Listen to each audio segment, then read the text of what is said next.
இனம் ரொம்ப முக்கியம் சார். நம்ம இனத்த நம்ம தான் காப்பாத்தணும். நம்ம இனத்துக்குள்ள தான் நம்ம எடுக்கணும், குடுக்கணும். அத தாண்டி வேத்தாளு எவனாச்சும் உள்ள வந்தா, அவன ஒரேடியா முடிக்கணும். இல்லையா? இந்த திருநெல்வேலியில ஒரு பையன கவின் அப்படின்ற பையன அருவாளால வெட்டுனான் பாத்தீங்களா ஒருத்தன் சுஜித். அந்த பையன் ஒண்ணும் சரித்திர குற்றவாளிலாம் கிடையாது. அவன் வந்து அந்த ஏரியால பெரிய ரவுடியும் கிடையாது. இந்த வெட்டுப்பட்டாப்புல பையன் இறந்தாப்புல தம்பி கவின். அந்த பையனும் ஒன்றும் பொறுக்கி புறம்போக்கு அந்த மாதிரி எல்லாம் அங்க வந்து ரோட்ல சுத்தி திரியிற பையன் கிடையாது. 2 பேருமே படிச்ச பசங்க. இப்படி படிச்ச பசங்க திடீர்னு இந்த மாதிரி ஒரு முடிவுக்கு போறதுக்கு என்னப்பா காரணம்னா யோசிக்கணும்ல. இது ஒண்ணு நமக்கு புதுசெல்லாம் கிடையாது. ஆணவ படுகொலை ஏற்கனவே ஏகப்பட்டது நம்ம நிறைய பார்த்துட்டோம். இதுல இப்ப அதிர்ச்சி ஆகிறதுக்கு எந்த ஒரு காரணமும் இல்லை. ஆனா என்ன கொடுமைன்னா அவனை கூட்டிட்டு போய் வச்சு அந்த காரணம் ஒண்ணு சொல்றாங்க பாருங்க. அவனை எதுக்காக கூட்டிட்டு போயிட்டு என்ன பண்ணியிருக்காங்கன்ட்டு. அதுதான் ஆச்சரியமே. ஆற அமர பொறுமையா அவன் செத்துட்டானான்னு பார்த்துட்டு அதுக்கப்புறம் போயிருக்காங்க. எங்க பொழைச்சு கிழச்சு போகிற போறானன்ற பயம் வேற உள்ளுக்குள்ள. நம்மள அப்டேட்டடான ஒரு எறால இருக்கோன்னு நம்மளாம் நினைச்சிட்டு இருக்கோம் சார். ஆனா ஆள் மனசுல அடியில நமக்கு உள்ளுக்குள்ள ஒரு அழுக்கு ஒட்டிக்கிட்டு கிடக்கு. என்ன பண்ணாலும் அந்த அழுக்கு நம்மளை விட்டு போக மாட்டேங்குது. அவனுக்குன்னு இல்லை, இங்க இருக்கிற எல்லாருக்குமே. வெளியில வேணா வந்து பேசிக்கலாம், அப்படிலாம் ஒன்றும் கிடையாதுன்ட்டு. ஆனா உள்ளுக்குள்ள அத்தனை பேருக்கும் ஒரு உணர்வு ஒட்டிக்கிட்டு கிடக்கு. ஒரு பேச்சுக்கு கேட்குற சார், குடும்பமே தேடி அலைஞ்சாலும் கோயில் கோயிலா தெரிஞ்சாலும் இந்த மாதிரி ஒரு பையனை அவங்களால தேடி கண்டுபிடிச்சிருக்க முடியுமா என்ன? இதே மாதிரி ஒரு பையனை இப்ப இந்த பையனோட சாவுக்கு வெட்டுனது வேணா அவனா இருக்கலாம். ஆனா அந்த அருவால பல கைரேகைகள் பதிஞ்சிருக்கு. பாத்துருவோமா?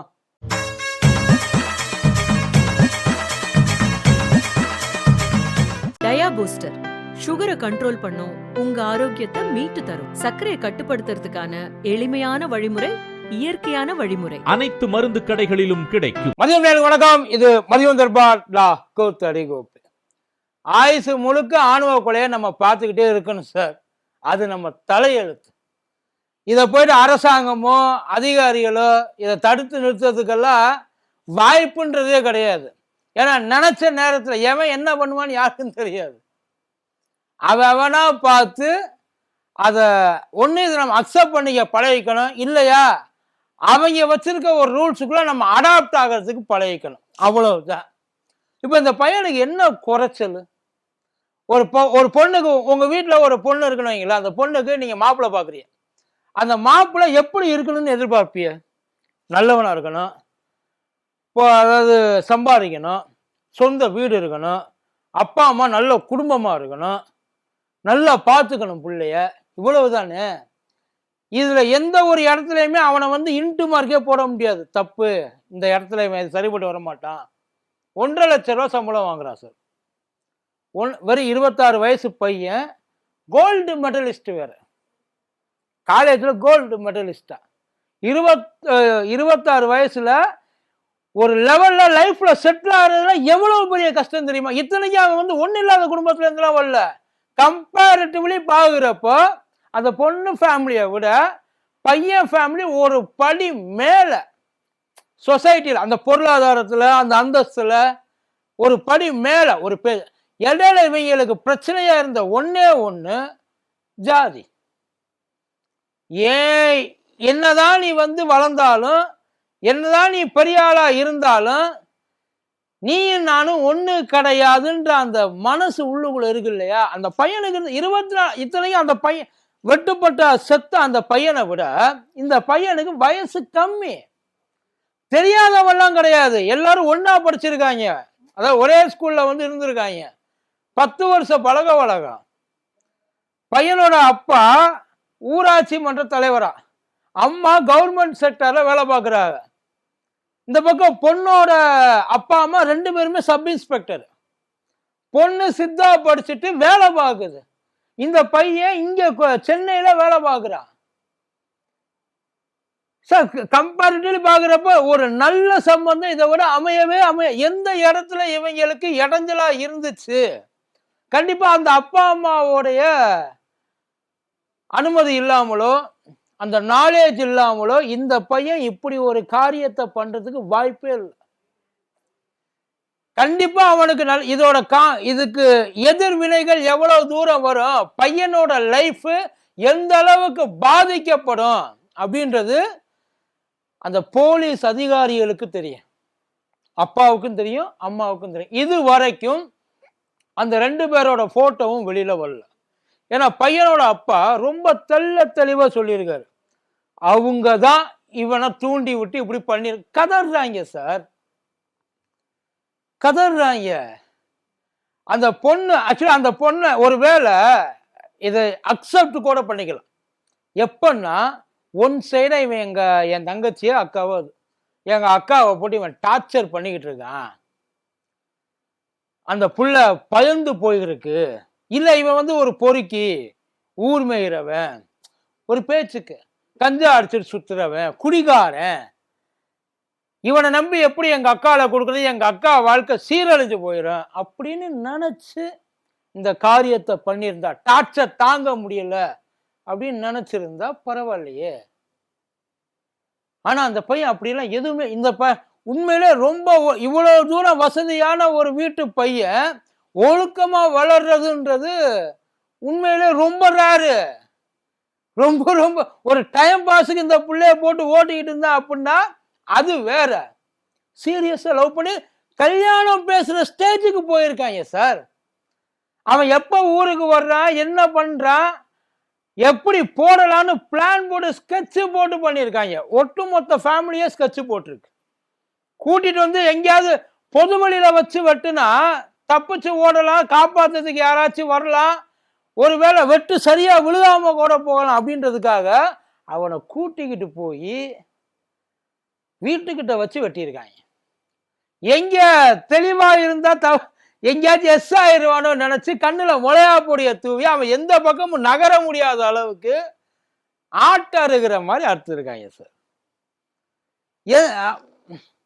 இந்த மனநிலைமை பல பேருக்கு பெருமையா இருக்கலாம், போட்டால இனிமே எவனுக்காச்சும் எங்க பொண்ணத்தோட தைரியம் இருக்குமா, ஒரு பேச்சு கேட்குற சார். இப்ப இந்த விவகாரம் ஊரு முழுக்க தெரிஞ்சு போச்சு, தமிழ்நாடு முழுக்க தெரிஞ்சு போச்சு. அந்த பொண்ணு யாருன்னு தான் தெரியாத தவிர வெளியில இருக்கிறவங்களுக்கு தெரியாது, சுத்தி இருக்கிறவங்க அத்தனை பேருக்கு நல்லா தெரியும். நாளைக்கு பிள்ளைக்கு அந்த பொண்ணை அவங்க இதுக்குள்ளேயே கல்யாணம் பண்ணி கொடுக்குறாங்கன்னு வச்சுக்கோ, நான் என்ன ஜாதி அதுக்கெல்லாம் உள்ளேயே போகல, எல்லா இடத்துலையும் இது நடக்குது. லவ் பண்ணி ஏமாத்துறவங்களும் இருக்கிறாங்க, கல்யாணம் பண்ணி ஏமாத்துறவனும் இருக்கிறாங்க, கல்யாணம் பண்ணி நல்லா வாழ்றவங்களும் இருக்கிறாங்க. இது எல்லாமே அவங்க தலையெழுத்த பொறுத்தது, அவங்க டிசைட் பண்ணிக்கிறது.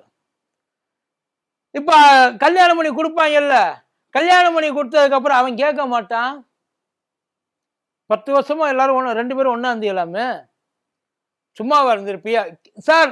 யதார்த்தமா வரும் இதெல்லாம் உட்கார்ந்து யாரும் எதுவும் பேச, அந்த அளவுக்கு நல்லவங்க எல்லாம் யாரும் இங்க கிடையவே கிடையாது சார். கோபம் வந்து அத்தனை பேரும் சைக்கோவா மாறித்தான் இப்ப எல்லாம் மாறிடுறாங்க. இதுக்கு முன்னாடியாவது எல்லாம் கொஞ்சம் கண்ட்ரோலா இருந்தாங்க, இப்ப எல்லாமே நேரா ஃபேஸ் டு ஃபேஸ். அடிச்சா ஒரேடி அடிச்சு காலி பண்ணிடுவாங்கன்னு வச்சுங்க, கேட்க மாட்டாங்க. அந்த புள்ள வாழ்க்கை சரி வெட்டி விட்டு இவன் உள்ள போறானே, இவன் வாழ்க்கை என்ன, ஏதாச்சும் கௌரவ பதவி ஏதாச்சும் அரசாங்கத்தில் கொடுப்பாங்க, எல்லாம் மானத்தை காப்பாத்திட்டாப்லன்ட்டு. சரி இவங்களுக்கு கொஞ்சம் கூட அந்த பயன்றதே கிடையாது. இங்க சில நேரங்கள்ல இந்த சட்ட திட்டங்களை பத்தி நிறைய பேசுறாங்க.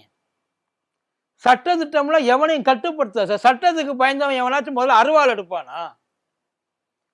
யோசிச்சு பாருங்க. ஐயையோ ஜெயிலுக்கு போகணும், வாழ்க்கை முடிஞ்சிருச்சு, வேலை கிடைக்காது, பொண்ணு கொடுக்க மாட்டாங்க, சமுதாயத்தில் நம்மளை ஒதுக்கி வச்சிருவாங்க, நமக்கு ஒரு மரியாதை, சொந்தக்காரங்க வீட்டுக்கு கூட போக முடியாது அப்படின்ற நினைப்பு உள்ளுக்குள்ள ஒரு ஓரமா இருந்தா அவன் கையை அருவாகிட்ட போகுமா? ஆனா என்ன ஒரு பெரிய பயமா இருக்குன்னா சார், உண்மையிலே நமக்கு சாதாரணமா ஒரு அருவாள் எடுத்து ஒரு ஆட்டையோ ஒரு கோழியோ அறுக்க சொன்னா கூட சாப்பிட்ற நமக்கு அந்த சம்பவத்தை செய்யறதுக்கு மனசு வராது. நிஜமா கழுத்து அறுக்கிறது அப்படின்றது. ஆனா ஒரு மனுஷனை துள்ள துடிக்க வெட்டி கொள்றதுக்கு ஒரு மனசு அந்த அளவுக்கு ஈரம் இல்லாமல சார் போயிடுச்சு. அந்த அளவுக்கு ஜாதி நமக்கு வந்து கண்ணுக்குள்ள ஒரு 24 வயசு பையனுக்கு இவ்வளவு தூரம் ஒரு ஜாதி வரி உள்ளுக்குள்ள ஊர்னதுக்கு யாரு காரணம்? யாரு காரணம்? அந்த பையனா?